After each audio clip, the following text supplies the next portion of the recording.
In this lesson, we're going to discuss singularity functions and their relationship with loading diagrams, free body diagrams, and shear and moment diagrams. So first, let's consider one of the most simple singularity functions.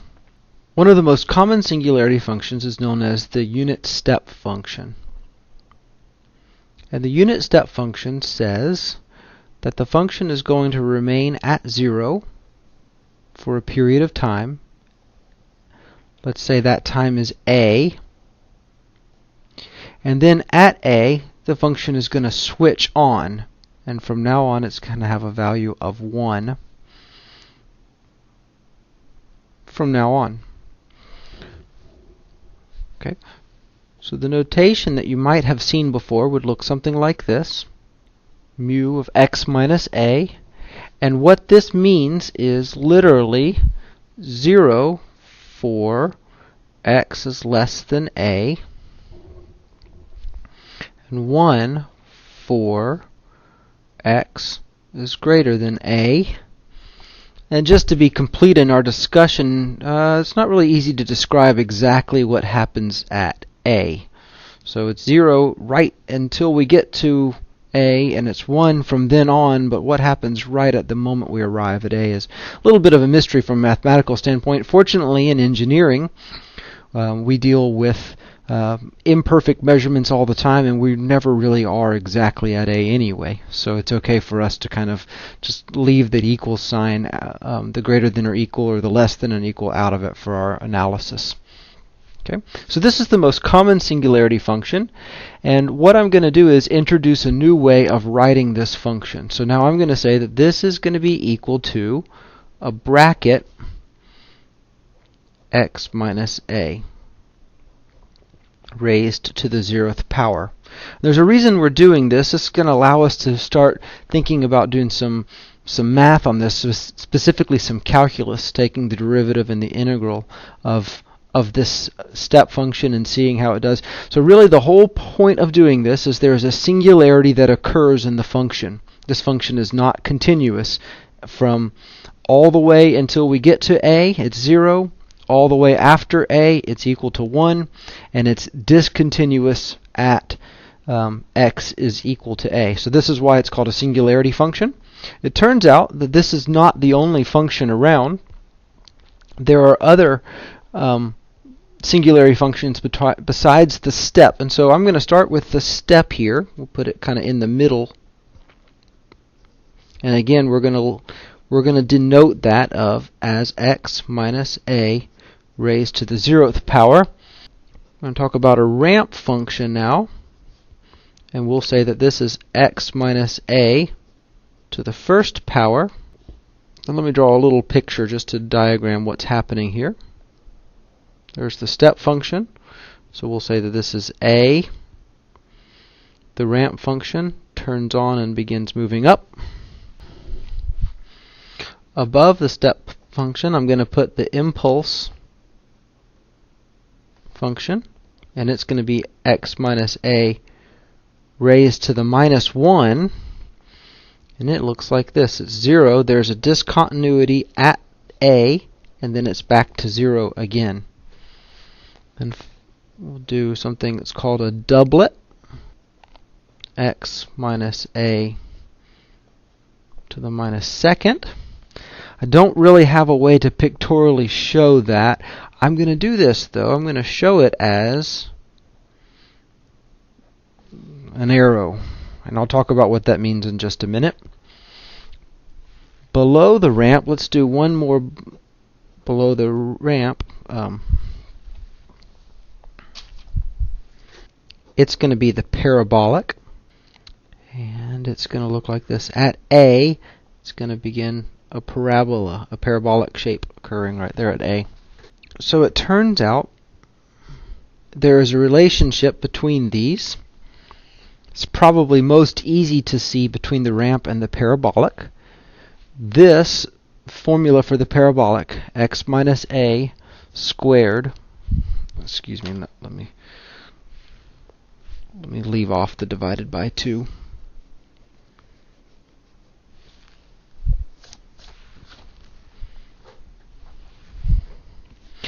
So just to go back and clarify, the parabolic function is defined as x minus a to the second power, not divided by 2. Some definitions for this. So this is the name of the function, of the singularity function. This is its equation. This is its representation. I'll call it rep for short. This is its integration. So we're going to find some patterns here, but don't worry too much about the details about why this works. There's some fairly high-level math as to why these singularity functions integrate the way they do, but the important thing for you to know is that the doublet, as it integrates, becomes the impulse. So the integration of the doublet is actually x minus a to the minus 1. It is the impulse. If I integrate the impulse, I get the step function. If I integrate the step function, I get a ramp function. Now this gets a little tricky. If I integrate the ramp function, I'm going to get the parabolic function divided by 2. And if I integrate the parabolic function, I'm going to get another function raised to the third over 6. Okay, so it's kind of interesting. Actually, it looks like integration, just like normal integration for the powers above 0, but the one that's strange is this power less than 0. The two of them integrate. Negative 2 just goes to negative 1 without any of the fractions. So last thing I want to point out about this, and this is why we're discussing this today, is it turns out that these are represented in space. So this represents, so let's start with the impulse. This represents concentrated force. This one represents a moment. And again, I don't know that I can convince you graphically. This definitely looks like a concentrated force, so that's not surprising. Why a concentrated moment is represented by a doublet, it's harder for me to understand graphically. Step function is a uniformly distributed load. I'll just put distributed load. The ramp would be a linear load, linearly distributed. And then the parabolic will be a quadratically distributed load. We probably won't do any of those, so I'll leave that alone. So it turns out this idea of integrating combined with another interesting point, and the next interesting point is I can write the results of my free body diagram as a loading function. And now we're going to start calling that free body diagram function Q of x. Then we're also going to be talking about the shear function, which we've already looked at this analytically by considering free body diagrams and moment functions. It turns out that there is a relationship between these functions. And the relationship is Q of x is equal to dv of x dx, and v of x is equal to m of x dx. In other words, if I have the loading function and I integrate, I will arrive at the shear function. If I have the shear function to integrate again, I'll arrive at the moment function.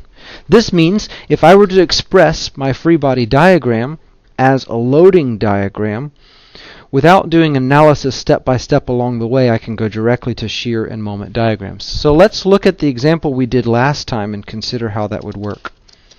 So the example we did before had a concentrated load with 2 supports, and I've already done the free body diagram analysis to understand what the reaction forces are, 800 pounds, and reaction forces of 200 pounds. Let's write this now as Q of x. So first thing I need to do is consider when things turn on. I have a positive concentrated load that turns on when x is equal to 0. So we'll say 600 times x minus 0, and a concentrated load, a concentrated force, was an impulse function, so this is to the minus 1. Okay. Now I'm going to subtract 800 x minus 5, turns on at 5 inches, minus 1. And then if I go all the way down to the end, we'll have plus 200 x minus 20 raised to the minus 1. Now if this works correctly, what I ought to be able to do is recognize that v of x is equal to the integral of q of x dx, which is going to be equal to 600. Now x minus 0 is the same thing as x, so x to the 0th minus 800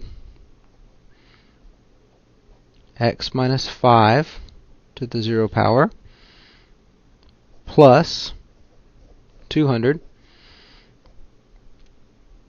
x minus 20 to the 0th power.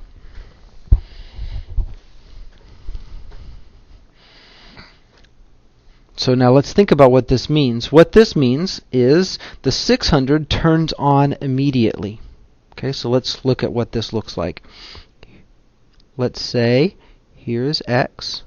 The contribution for this term right here, at x equals 0, it's going to go up to 600 and it's going to stay on forever, all the way for infinity. Okay? That's the contribution for that first term. The second term at x equals 5, so 1, 2, 3, 4, 5. At this term, we're going to now subtract 800. So its contribution is, if this is 0, nothing happens until 5, and then it drops down 800, and it continues forever. The third one is positive 200 again, and that happens at 20. So let me draw one more.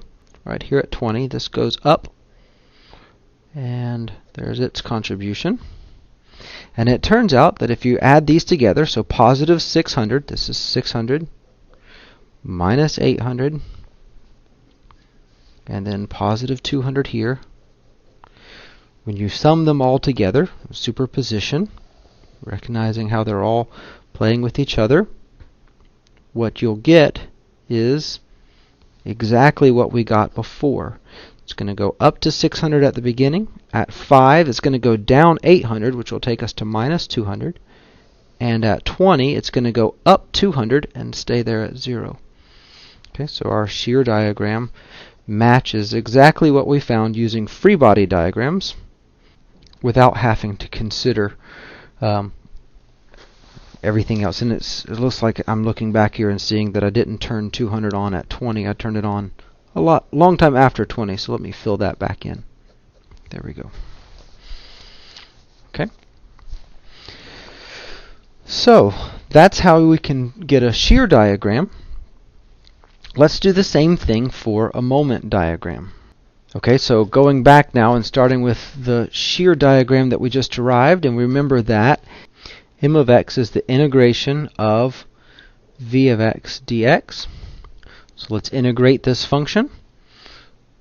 600 integrated x is now a ramp minus 800 x minus 5 to the first power plus this last term 200 x minus 20 to the first. Now I want to go ahead and point out that this is not even turning on until we're finished with the beam. So it turns out I really don't even need to evaluate this last term because it only affects the equation when the equation is no longer on the beam, and all I care about are the things that are on the beam. Okay. But whether you include it or don't will not change your answer because it's not affecting anything on the beam. Okay. So let's see what's happening first. This one.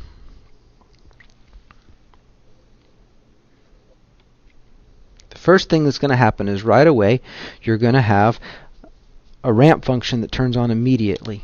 That's going to have a rise of 600, so we'll just do it like this. And I'm going to need to put dotted lines fairly quickly. It's going up forever. Okay. So this is the 600x. This one turns on at x is equal to 5. So the second term will turn on 1, 2, 3, 4, 5 here. And it's going to be going down forever. And the third one again turns on at 20, but it's not really going to affect anything until after we're finished. And if we were to superimpose these on top of each other, we will get exactly what we calculated last time, which was up until 5, it increases until it gets to 3,000, right there at the top. And then we decrease all the way until, here's the 20 mark. We get to 20. And then that third one would have turned on to cancel how it's continuing to decrease, and so it would stay flat from there on out. So my singularity functions achieved exactly what the analysis looking at free body diagrams achieved.